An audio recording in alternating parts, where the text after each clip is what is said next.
We are headed 3,600 miles above Earth, 15 times higher from the planet than the International Space Station. As we get further away from Earth, we'll pass through the Van Allen belts, an area of dangerous radiation.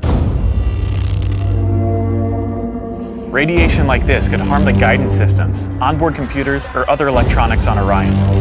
Naturally, we have to pass through this danger zone twice, once up and once back. But Orion has protection. Shielding will be put to the test as the vehicle cuts through the waves of radiation. But Orion has protection. Shielding will be put to the test as the vehicle cuts through the waves of radiation. But Orion has protection. Shielding will be put to the test as the vehicle cuts through the waves of radiation.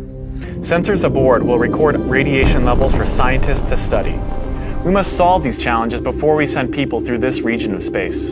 We must solve these challenges before we send people through this region of space.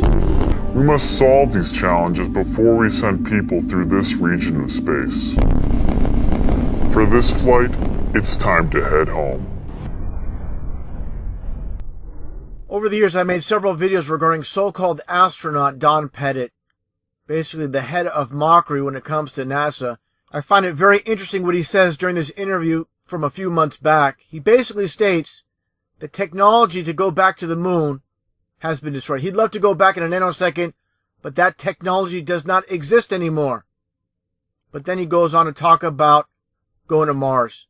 Okay, first off, before even showing this video clip with him speaking about, again, this technology, which I find very bizarre, saying it's been destroyed. How was it destroyed? He doesn't go into details how this so-called technology that they used to go to the moon years ago has been destroyed. Let's take a look first off, again, when it comes to mockery in this video clip. Basically, again, mocking his audience, his followers during this presentation. Take a listen to what he says here. Astronauts are really, really good at making pictures in space that look like you've never left the planet. In fact, it's almost hard-pressed to tell whether you're in space or not in this picture. You know, we've got some fancy backdrops, I guess. What a strange person this is. You know, basically, again, if you follow my channel and see my previous videos on this so-called astronaut Don Pettit, of course, none of these men have been in space. They're nothing more than basically actors playing a role on the world stage, making the masses, the millions upon millions of people throughout the world believe they've been in space when they've never been in space at all.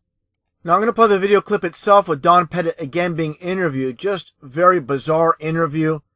Not going into details how this so-called technology to go to the moon has been destroyed. And at the very end, I'll point out something very interesting what he says. People need to read between the lines. Take a listen. I'd go to the moon in a nanosecond.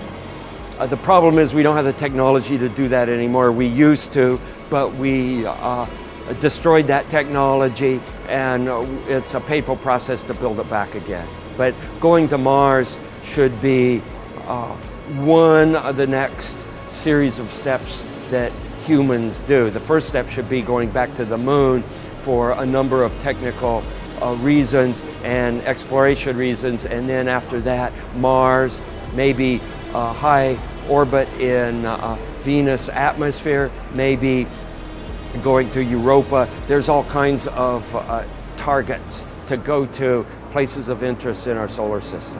The only limit to human future is in our own imaginations. With that goofy look on his face, he states the only limit to human future is our own imagination. So I find it very interesting. He's not saying it's based on technology, what's feasible based off technology.